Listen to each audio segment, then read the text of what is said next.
O negócio é o seguinte, você não. Você não.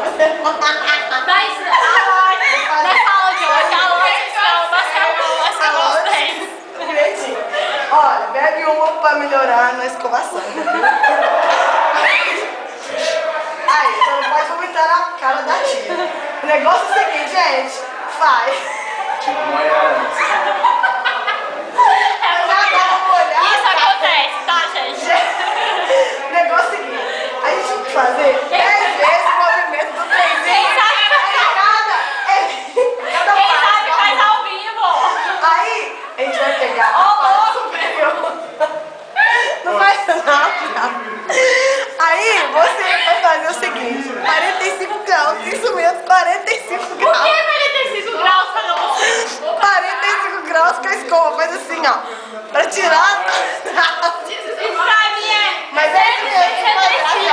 Pra tirar toda a sujeira. E dentro da boca. E dentro também, mas dentro fazendo os outros.